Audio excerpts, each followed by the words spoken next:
Hey guys, Maya here, and welcome back to my channel.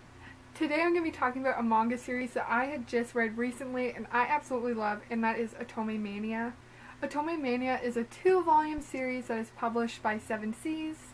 So the synopsis for this manga series is we have our main heroine Yuzumi, and she absolutely loves Otome games. She's played probably every single one. She just absolutely loves them, to the point where she's like, I want to make them and I want to work for a company that makes them. So she starts at a company called Trickstar, and little does she know that all her coworkers are males. And it's this cool dynamic of her creating this Otome game, planning it all out, making the Otome game with all this staff, but everyone that she's working with is slowly like falling in love with her type of thing. So basically she's making a Otome reverse harem game while she's in a reverse harem. Each character has a specific role within the production of the game, so it could be like a game designer or a graphic designer or an illustrator or a story writer. Each one has their role within making this game that she has envisioned. This manga series is 13 chapters total,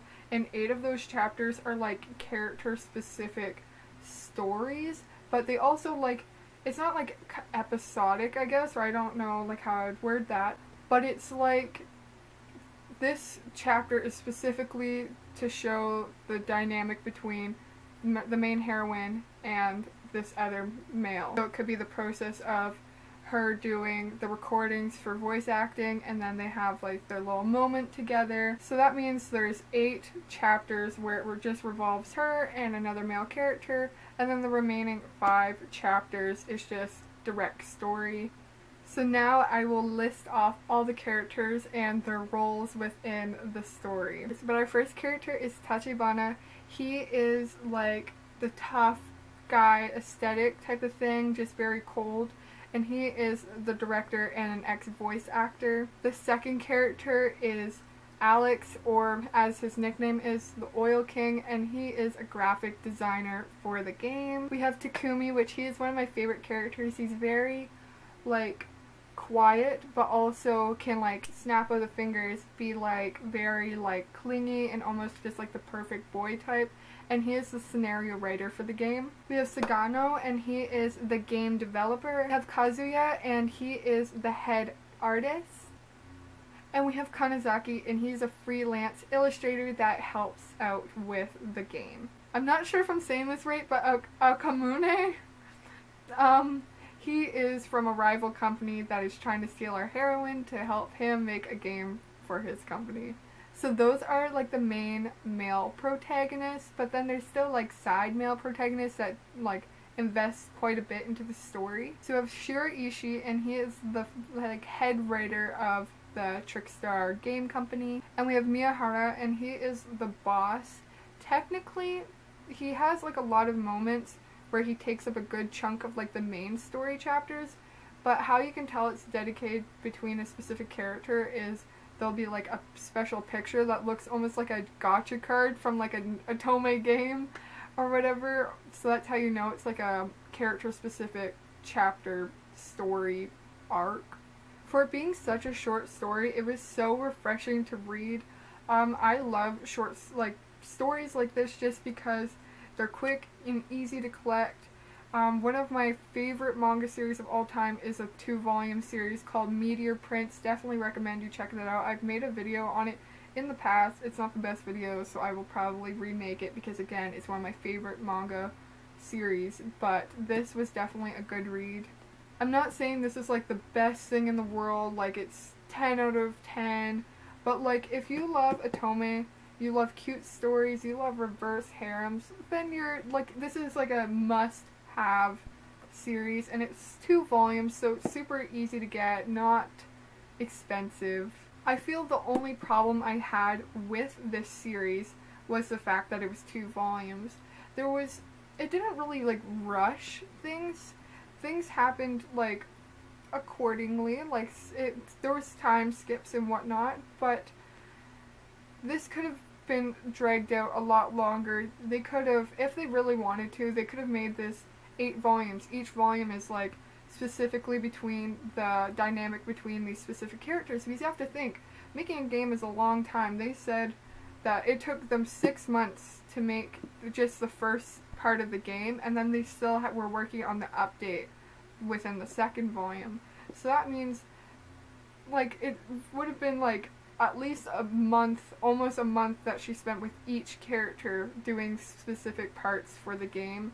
So they definitely could have added more scenarios and made certain parts a bit longer. I don't feel this a lot with a lot of like these short manga volumes. Like Meteor Prince, I love it, but I couldn't see it working as like an anime. I could see it working as maybe a movie, but this is one of those manga series where I'm like, this would work as an anime. This is one of those series that would work perfectly as just like a 12-episode series. Like I said before, there's 13 chapters, and 8 of those chapters are specific towards characters. And with our main male, Tachibana, he has multiple chapters dedicated to his and Yuzuharu's like relationship, growing relationship.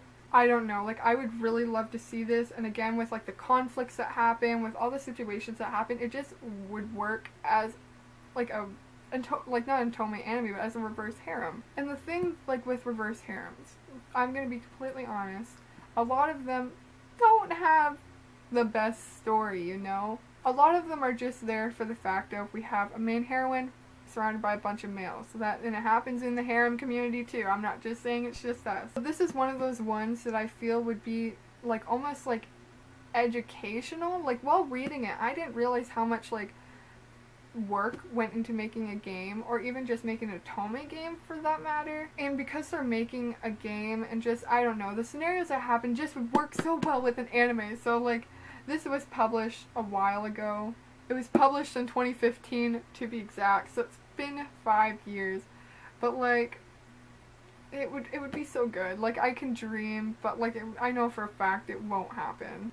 I just also want to show the back of the volumes. Don't mind sticky residue there. I have to clean it. When I got this specific volume, there was a huge sticker there, and I was just like, why do they do that?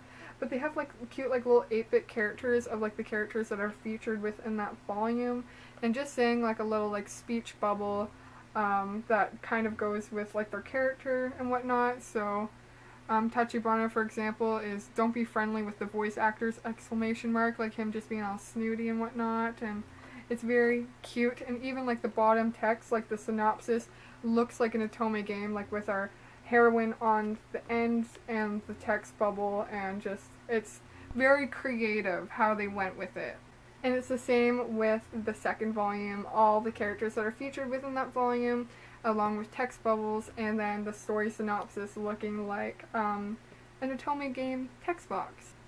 So let's say this does become an anime. I would recommend the format of either just having it a 12-episode series, or they can do a 12-episode series with 15-minute episodes. They did that with Starry Sky. Most people have not heard of Starry Sky. Again, I made a video about that super long ago, but it was pretty popular in Japan when it came out. It's a reverse harem series, but with the anime, what they did with it is the main protagonist heroine is us. We're seeing in her eyes while she speaks with the character. There are 2 episodes per character, and I'm pretty sure there's 24 episodes. That means there's 12 different males, 2 episodes of 15 minutes, so 30 minutes of dialogue with characters.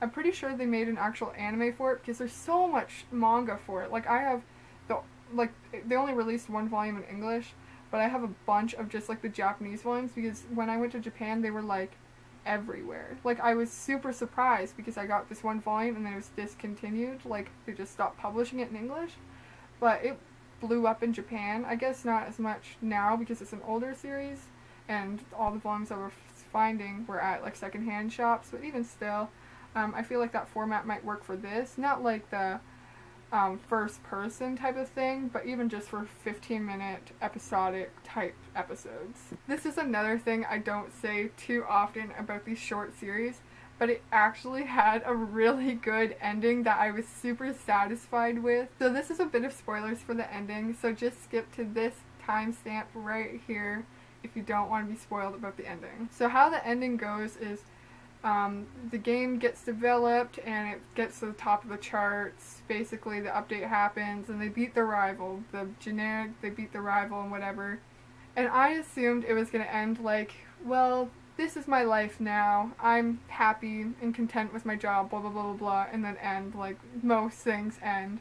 But how it ended was so creative and went so well with the story. On the third to the last page, it almost seems like a narrator's just explaining out what happened with the story, and you're like, yeah, like it's gonna end like how I presume it's gonna end. But then it's explaining like the main character, her part of the story, and then it's like Tachibana, the man who is an ex-voice actor and now works as the director for these games, and you flip the page and it's her explaining each character, and you're like, oh, that's weird. Like, so she talked to herself in third person. And then you flip the page again after she explains what like her character role was in the series and explains everyone else's character roles, and then you flip the page again and you realize that she's doing a presentation trying to promote this game called Otome Mania, an Otome game about making an Otome game, and it's basically based off of the whole series. So she basically,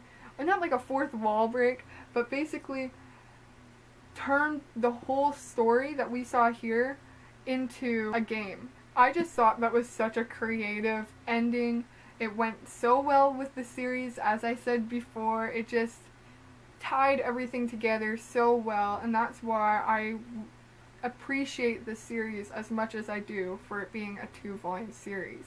But I really hope you enjoyed this video. Don't forget to like, comment, and subscribe. Comment down below if you think you'll be checking out the series or if you'd like to see it as an anime too. Again, I really hope you enjoyed, and I'll see you in the next one. Alright, bye guys!